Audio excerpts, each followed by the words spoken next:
போன வீடியோவில் ஆடி அமாவாசை அன்னைக்கு சொரிமுத்து அய்யனார் கோவிலுக்கு நம்ம போயிருந்தோம். மக்களே, இப்போ நீங்கள் பார்க்குறீங்கல்ல, இவர் தாங்க சொரிமுத்து அய்யனார். அங்கே சாஸ்தா வடிவில் இருக்கக்கூடிய அய்யனாரை பற்றி பார்த்துருந்தோம். அவரோட வரலாறை பற்றி நான் உங்களுக்கு சொல்லியிருந்தேன். அவரோட கதையை பற்றி நான் உங்களுக்கு சொல்லியிருந்தேன். அது மட்டும் இல்லை, அந்த கோவிலில் ஆடி அமாவாசை அன்னைக்கு கொண்டாடப்படுற ஏகப்பட்ட விழாக்களை பற்றி நான் உங்களுக்கு சொல்லியிருந்தேன். ஆடி அமாவாசை அப்படிங்கிறனால இங்கே பாருங்கள், எல்லாருமே சைவ உணவு போட்டு அவங்களுடைய நேர்த்திக்கடனை செலுத்துகிற மாதிரி பொங்கல் வச்சுக்கிட்டு இருக்காங்க. அந்த வீடியோவை நீங்கள் யாரும் பார்க்கல அப்படின்னா நான் டிஸ்கிரிப்ஷனில் லிங்க் கொடுக்குறேன், அதையும் தொட்டு பார்த்துக்குங்க. இந்த வீடியோவில் அந்த கோவிலே இருக்கக்கூடிய ஒரு மர்மமான மனிதரை பற்றி பார்க்க போகிறோம். அதாவது பிராமணராக பிறந்து அசைவ உணவு சாப்பிட்டு அசைவ மனிதராகி மாறின இன்னைக்கு சாமியாக வச்சு கும்பிடக்கூடிய பட்டவராயன் இருக்கார் இல்லையா, அவரோட கதையை பற்றி தான் நான் அவங்களுக்கு சொல்ல போகிறேன். இந்த கதை நானே சொல்லலாம். இந்த கதை அந்த கோவில்லையே பல ஆண்டுகளாக பூஜை பண்ணக்கூடிய அங்கே உள்ள ஒரு நபர். அவர் தான் இந்த கதையை உங்களுக்கு சொல்ல போகிறாரு. ஸ்கிப் பண்ணாமல் இந்த வீடியோ ஃபுல்லாக பாருங்க. கண்டிப்பா சொல்றேன், சுவாரஸ்யமாகவும் உங்க மனசுக்கு ஒரு நெருடலையும் இந்த கதை ஏற்படுத்தும்னு நினைக்கிறேன். வீடியோ பாருங்க, கண்டிப்பா உங்களுக்கு பிடிக்கும். வீடியோக்குள்ள போகலாம்.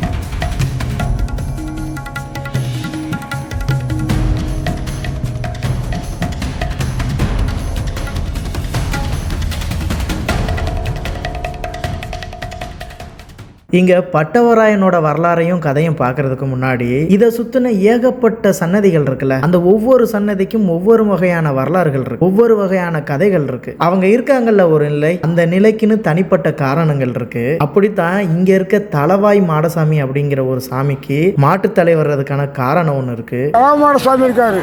யாருங்கய்யா? தலவாமாடசாமி. சரிங்கய்யா. அவரு பரமேஸ்வருக்கு மாமனார். புரியுதா? பரமசிவனுக்கே மாமனார். பரமேஸ்வருக்கு மாமனார் பார்வதியோட வளர்த்தவர். பார்வதி அவர் மகா வளர்த்தாரு. சரிங்கய்யா. அவர் முதல் தச்சைதான் இருந்தார். அவர் தலையை எடுத்து மாட்டு தலை, அவரு மாட்டுத்தலை வச்சுக்காங்க. சீசனோட சண்டை போட்டதுனால அவர் தலையை எடுத்து மாட்டு தலை, அவர் பொண்டாடி ரேணுகா தேவிக்கு ஆட்டுத்தலை. ஆட்டுத்தலை. சரி சரிங்க. இவருடைய வரலாறு இங்கே உள்ள இருக்காங்க அவருக்கு. சரிங்கய்யா. இப்படிங்கிற மாதிரி பல வகையான மர்மமான கதைகளை சொல்றாங்க. இந்த கதையை டீட்டெயிலாக பார்த்தோம் அப்படின்னா பட்டவராயனோட கதையை பார்க்க முடியாது. இந்த கதையை பத்தி உங்களுக்கு டீட்டெயிலாக தெரியணும் அப்படின்னு நினைச்சீங்கன்னா கமெண்ட் பாக்ஸ்ல கமெண்ட் பண்ணுங்க. தளவாய் மாடசாமியோட முழு வரலாற்று கதையும் நான் உங்களுக்கு சொல்றேன். தூசி மாடசாமி இருக்காரு. அவருடைய வரலாறு சிவனுக்கும் பார்வதிக்கும் கல்யாணம் நடக்கும்போது தூசியா வராரு. அவரோட வரலாறு. பட்டவாகம் இருக்காரு. அது ஆரம்பத்தில் திகப்பிறவி. அப்போ பொம்மக்கா திம்மாக்கா கன்னிகள். சுப்பிரமணிய சாமி கோயிலில் நம்ம சூரசம்மான் நடக்கும்போது அவர் சூரியனோட சண்டை போட்டிருக்காரு. சூரியனுக்காக சுப்பிரமணியோட சேர்ந்து அவரோட சண்டை போட்டிருக்காரு. அப்போ கன்னியால் 2 பேர் பொம்மக்கா திம்மாக்கா இருக்காங்களே, அவங்க கல்யாணம் பண்ணிக்கன்னு சொல்லுவாங்க. அப்போ அவர் சொல்றாரு, நம்ம மாநிலம்லாம் பிறந்த பிறகு கல்யாணம் பண்ணிக்கிறோம் பாரு, மாநிலம்லாம் பிறந்த பிறகு கீழ்ந்த சாதியில் வளரணும், அப்புறம் கல்யாணம் பண்ணிக்காம பாரு. அதனால் அவர் 7 பேர் அண்ணன் தம்பியோட பிராமணன் பிறக்காரு. பிறந்து அவர் நல்லா படிக்க வைக்காங்க.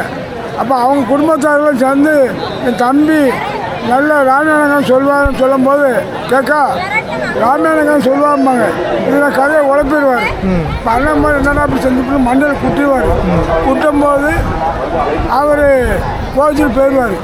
12 வருஷமாக ராமநாதன் மன்னன் தான் அவர் முதல் மஞ்சள் வேலை பார்ப்பார். அப்புறம் அங்கே அண்ணன் இவங்க குடும்பத்தில் கஷ்டப்பட்டு இருக்கும்போது அண்ணன் தம்பி அவன் அம்மா சொல்லுவா தம்பியை பார்க்க கூட்டுவான்னு சொல்லும்போது இவர் தேடும்போது இவர் ராமராஜ மன்னன் முதல் மந்திரி இருக்காரா, யார் மேலே பழனி வருவார். பழனி அண்ணன்மாரெலாம் இவர் ராஜா தான் அவனை கும்பிடுவாங்க. கீழே இறங்கி நீங்கள் எப்போ கேட்டால் அவங்க பட்டி மசலாம் சாப்பாடு பண்ணி மன்னத்தை போய் சொல்லுவார், நீங்கள் அண்ணன்லாம் வந்திருக்காங்க பார்க்கணும். அவர்கிட்ட வேலைக்காமல் யாருமே இல்லை, அனாதம் சொல்லியிருப்பார். மன்னன் சொல்லுவார், முதல் அனாதம் சொல்லி இப்போ அண்ணன் தான் தந்திருக்காங்க. சரி வாழ் பார்க்கும்போது இருக்கும்போது என்ன செய்யணும் பாரு, எங்கள் அம்மாவை பார்க்கணும், எனக்கு வேலை பார்த்து காசு கேட்பார். அப்போ சொன்னால் நீ உனக்கு வேலைக்கு காசு எடுத்து போயிட்டு வாம்பார். இவர் நான் 12 வருஷம் வேலை பார்த்துருக்கேன், எனக்குள்ள காசை கொடு, எல்லாம் ஒன்றோட யுத்தம் செய்வாங்க அவன்கிட்ட சண்டை போடுவார். ராஜாவோட அவர் சாதாவே ஏன் உப்பச்சுட்டு எனக்கு சண்டை செய்து நீ கீழ்ந்த சாதியை பொண்ணை கேட்டு குத்துப்பட்டு சாவுன்னு அவன் ஒரு சாமத்தை விட்டுருக்காரு. அப்படியே இருக்கா, அந்த பழத்தை 7 சாக்கு பழத்தை அணுந்து எழுந்து தலா கொண்டாடி கொண்டு வர்றாங்க. கொண்டு இறக்கிட்டு அப்போ அவன் சொரும்புதான் அவர் கேட்பார், இந்த இடத்துல எனக்கு ஐக்கியமாக ஆகணும் அப்படின்னு பட்டம் கேட்பார். அப்போ அவன் சொருமையாக தந்தான்னு சொல்லுவார். அப்போ அண்ணன் பொங்கி சாப்பிட ஒரு நேரத்தில் வாடா அப்படி சாப்பிடும்போது இப்போ வீட்டு பக்கம் வீடு அமைச்சு அவங்க கிராமத்தில் இருப்பாங்க. இருக்கும்போது அப்போ அது சொல்ல ரொம்ப நாளைக்கு சிவப்பூசை பண்ணி நான் பண்ணணும் அப்படின்னு பாவனா சிவப்பூசை பண்ணிடுவாங்க. இந்த பம்மாக்கத்தமாக இருக்காங்க, அவங்க வந்து ஒரு பிராமண குடியில் பிள்ளையே கிடையாது. அப்போ பிள்ளைகள் ரொம்ப கஷ்டப்பட்டு இருக்கும்போது அவங்க ஒரு பசங்க எடுத்து வளர்ப்பாங்க. வளர்க்கும்போது சித்திரா பார்க்க போயிருக்கும்போது கண்ணுடி வீட்டில் கட்டி போட்டு போவாங்க. அந்த கண்ணுடி கழுத்துல வந்து செத்துரும். அந்த தோஷத்தை கழிக்கிறதுக்காக ஐயர் காசி ராமச்சந்திரன் போவார். இப்போ அவங்க ஐயமாராஜ் வந்து அவ்வையார் வரதான் இருக்கணும், எங்கே இருக்காங்க ஐயர் இல்லை, எங்கள் வீட்டில் ஆம்பளை இல்லை, எங்கள் வீட்டில் இருக்கா அந்த அம்மா சொல்லும். அப்போ நைட்டில் எல்லாம் கொலக்கட்டெலாம் வச்சு கும்பிடும்போது ஆம்பளை தெரியா இருக்கும், அவ்வையா இருக்கும். கும்பிடும்போது அவ்வையார் கொண்டு வந்து அம்மா சொல்லி அவ்வையார் தெரியாது. மாவால் ஒரு அவ்வையாரும் மஞ்சளால் ஒரு அவ்வையார் சாமியை கும்பிடுவாங்க. அப்போ போகும்போது சொல்லும்போது யாரும் கண்ணுக்கு தெரியக்கூடாது, ஆற்றுல ஒன்று கரைச்சிருப்பேன்.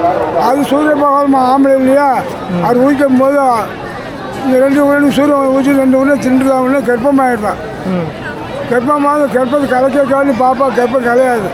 அப்போ அவன் சொல்லுவா ஐயர் இல்லாத கர்ப்பமாக யாரும் கேள்வி பண்ணுவாங்க அப்படின்னு வேலைக்காரர் சொல்லுவாள். அப்போ ஐயர் வர எவ்வளோ நாள் 1 வருஷம் ஆகணுன்னே 1 வருஷமாக இருமா நான் பிள்ளைய பிறந்தோடனே யாரும் தெரியாமல் போட்டுருவாங்க.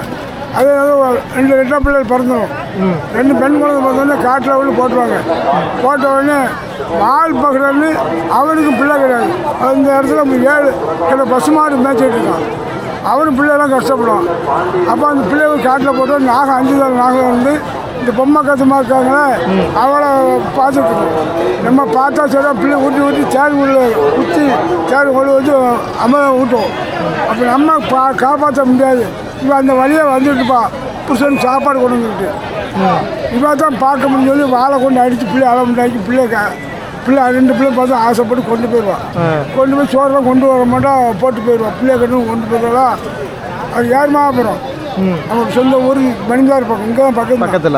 ஆமாம், அதில் பிள்ளை சொல்லி விடாமல் இவன் குடி போதே புருஷனாரம் சோறு கொண்டாடி அடிக்கிறது மாட்டை அடிக்க கத்தியும் கம்பெடுத்து அடிக்க போவோம்.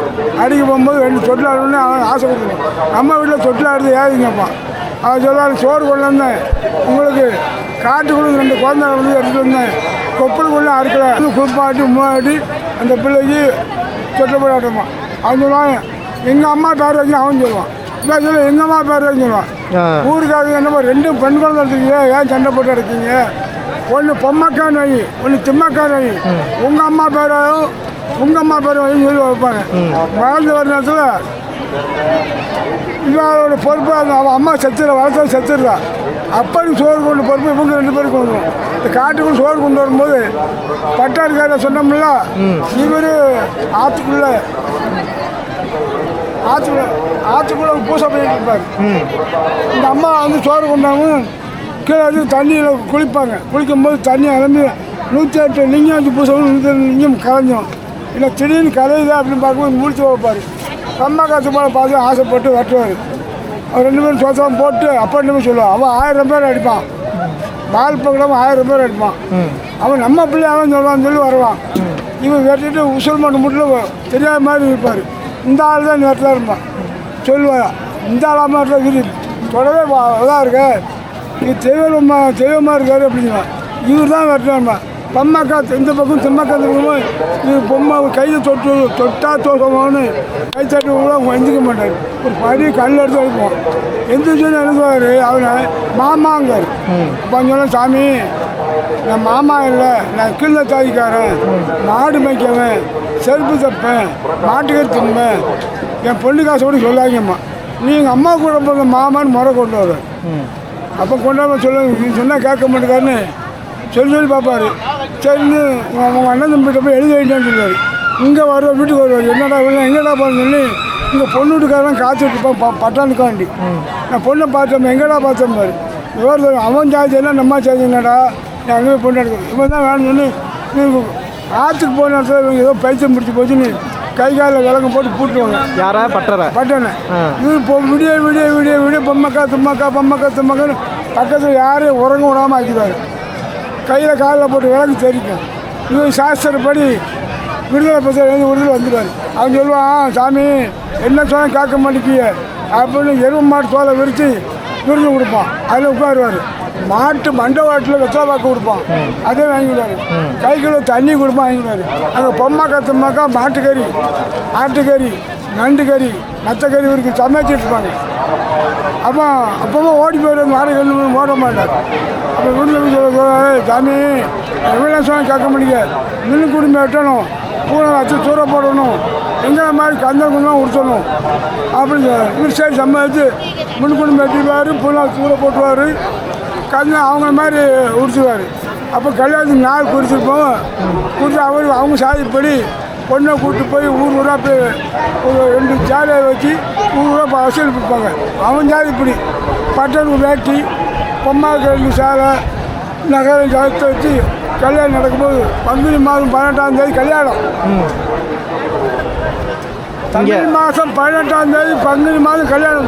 பட்டனுக்கும் பொம்மாக்கால் தும்மாக்காலுக்கு இங்கே விசேஷமாக இருக்கும்.